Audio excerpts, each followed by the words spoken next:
How's it going? Welcome into the den. Super excited to share a mail call with you. I probably said this the last time I did it. I don't do a lot of mail calls anymore or first impressions, but this one I really wanted to share with you guys.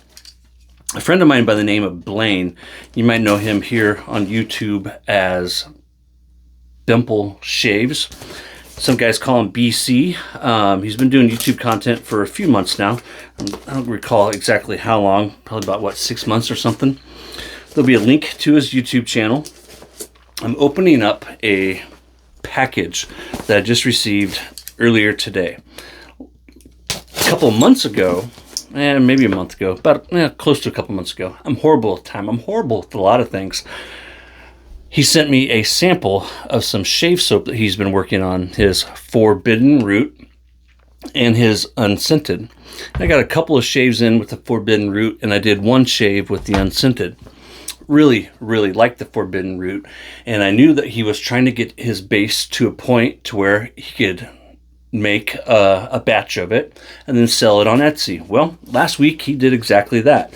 He finally felt comfortable with the product that he had to release it to the masses, if you will. And so he kicked off his Etsy store, and I had been waiting for him to do so. And no sooner did he get everything up and on Etsy, I bought a splash and a matching soap of Forbidden Root.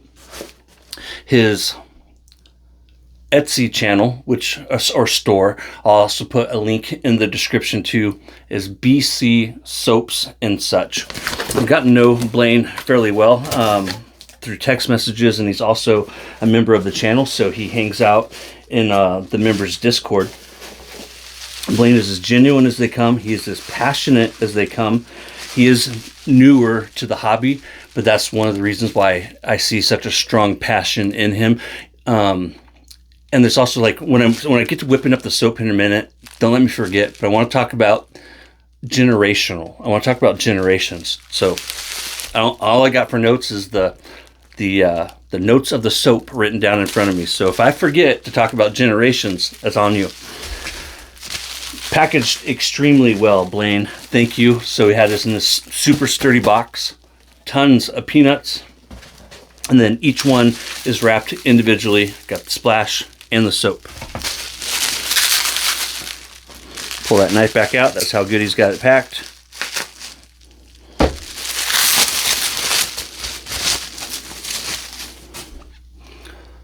Just like the image you see there, the label is perfectly placed. And he did a great job of placing the sticker on there. Ooh, look at that. That's fancy. I was about to put my nose to it, but he's even got a safety, what do you call those things, Blaine? Safety lid. A fresh lid. A freshener. So anywho, here's the pour.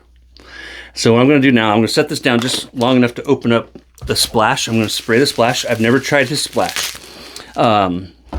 I'll put the ingredients and everything up there on the screen rather than taking the time to read it out, or to list them out to you. But I'm going to put the splash on the back of my hand. I'll start whipping up the soap here on camera. This will be my first time actually whipping up this soap. He changed the base a little bit since this. I forget exactly if he said or what he said. And I say I'm horrible at a lot of things. A lot of those things is like, I've always kind of been a little squirrely, a little ADHD. Hey, how you doing? But also I'm kind of getting older. I used to be a redhead, believe it or not. So, got the spray cap, right? Ingredients, it says shake well. I tried to shake it well, Blaine. God dang it, should I shake it more? All right, got the label over here. And then see the BC, that's Blaine there, wearing a Santa Claus hat. If you know the guy on YouTube, he'll look familiar to you. And if you don't know him from YouTube, that's Blaine right there on the label. That's the man I know, but he's got a beard lather and a Santa hat on. Blaine Claus. All right, so there we go. Probably going to take a spray or two. Yep. Come on, baby. Here comes the juice. I feel it. Well, that's a big, nice spray from the atomizer. Let's do one more, though.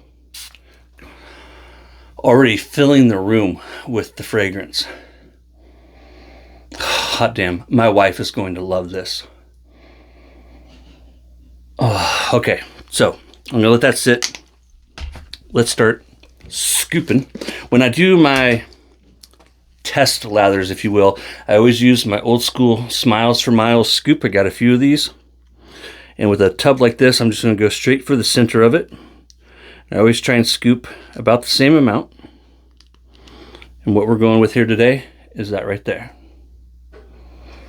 And then always when I'm testing a shave soap, I use a plain old cereal bowl. There's really no ridges or anything in here other than this little indentation that is from basically when they made the cereal bowl. So this is just a like $1 cereal bowl that I bought years ago at Walmart. I bought 3 of them. My wife did actually ask her to buy me some cheap cereal bowls for this, exactly this right here. She bought them all for me a few years ago, and that's exactly what I used them for. So that's what it looks like spread out across. Gonna put 5 sprays of water. Mostly just doing this because I don't have running water here in the den. I have my T2 from Simpson with the Sovereign fibers soaking in just a thin layer of water here. And I always use the T2 when testing out a soap for the first time. I got a pool of water down here that came from mostly the brush. 5 sprays really isn't a whole lot of water. Oh, very woody. So we have sandalwood, Egyptian amber, Himalayan bamboo, Hinoki cypress. So that's one thing together. Hinoki cypress is a type of cypress, basically just Japanese cypress. And a touch of smoke. And since he doesn't have any citruses or any of the other, lighter molecules that we would typically consider top notes, look at that, it's already coming together. It's not going to lift off the skin in the same way. I don't expect there to be a whole lot of dry down. Here in a couple of weeks, I'll do a full review of this. I want to find a nice, dark, damp spot of the Willamette forest. That's fitting of the label that you saw there. Kind of fitting of the theme of this soap set. Beautiful lather. Look at that, you guys. This is just gorgeous already. Can you see it? If you can't, I'm going to show you in just a second. I do need to put some water in it before I would shave with it. But right now, we have an absolutely beautiful lather. And after I get done creating it, and when I get off of camera, I'll take some pictures of the lather and I'll put it on the screen there for you. So let's add a little bit of water.